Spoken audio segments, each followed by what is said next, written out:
Today we are talking about my 600-pound life. I've made very limited content on this show, and a lot of people ask me why. I'm not a fan of Dr. Now. I do think that the people that he gives this surgery to are people that would probably die without this surgery.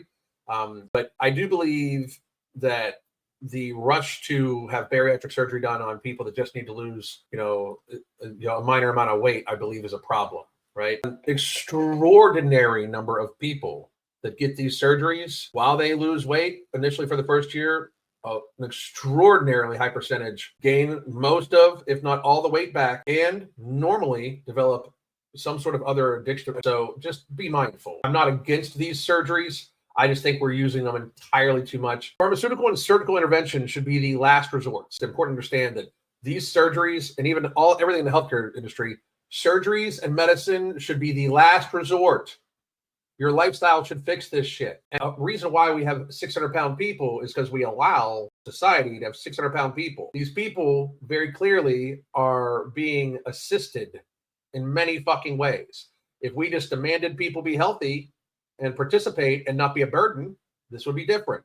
But everybody's in their fucking feelings. So that's the problem. Here we go. From a 40-year-old mother who cares more about food than her own children to a young woman who's barely ever stepped out of her house because of her weight, here are some of the most unhealthy meals on my 600-pound life. I hate my life. I'm 40 years old and over 600 pounds now. And I literally feel like I'm falling apart. I'm living in constant misery because of all the pain in my body. I've never been so happy for the blur effect ever in my fucking life.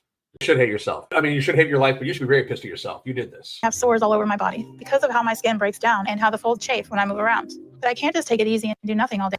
And this is the reality for all super morbidly obese people. Their skin breaks down, their skin chafes in their folds. They're not living the super best life that they fucking try to portray. They're in constant pain.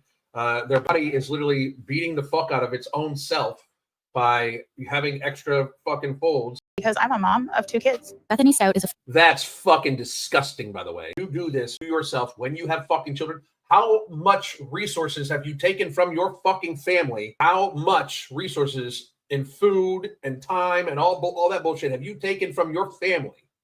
You are a horrible fucking parent. Period. Bethany also has 2 children, but instead of having them depend on her, it's almost always the other way around. Because of her weight, her 2 kids end up doing a lot of her chores for her, and that's just unfair. Girl from Oklahoma who weighs 607 pounds, and she's hiding a brand new kind of midlife crisis now that her weight has reached an unmanageable limit. A lot of times they end up having to help me. And I hate that. She's managing a midlife crisis of being shitty to her fucking kids. Because it makes me feel like a burden. You are a burden. It doesn't make you feel like a burden. You are a fucking burden on yourself, on your family, on society, on the healthcare system, on the fucking environment, on the economy. You are a fucking burden because you have eaten yourself to 600 fucking pounds. I don't put a lot of responsibility on Zoe because she's only 10. I don't put a lot of responsibility on taking care of me on my child who's only 10. You want a fucking cookie? Oh, never mind. You've had way too fucking many. I try to rely on Isabella to help me with that. And a lot of times I feel like I put her in the position where she almost has to be the mother in the family. I would say I'm the mother of the family, but I feel like I'm not a contributing member of the family. So Isabella is taking on a huge amount of responsibility. She'll cook. Which notice her daughter is super morbidly obese already. Her daughter doesn't look super morbidly obese because mom is literally a fucking whale. But the daughter is also super morbidly obese. That makes you even more of a fucking shitty parent, just so you know. Like, that's the problem. We're coddling this too much. You're fucking right. You're pathetic. You're horrible. Look what you're doing to your fucking children. Bethany knows that she's the reason why her children can't lead normal lives and have to practically act as her caretakers. But when it comes to food, all of her life's worries seem to fade away. The only thing that matters is the meal on her table. Isabella, yeah, I want to have something to eat while you're making breakfast. I want to have something to eat while you're making breakfast. I have a lot of the responsibility for this household. I do all the cleaning, and I make sure Zoe's fed and bathed. I make sure that we have groceries in the house. So, I mean, it's a lot of pressure to put on me, but I love my mom, and I will do anything for her no matter what. Are you ready? If only your mom loved you. Well, at least loved you more than food. She doesn't. And the sad part is that girl deep down knows that her mom loves food more than her. Her children know that the mom loves food more than they love her. Not a human being alive can fucking tell me different. It's reality.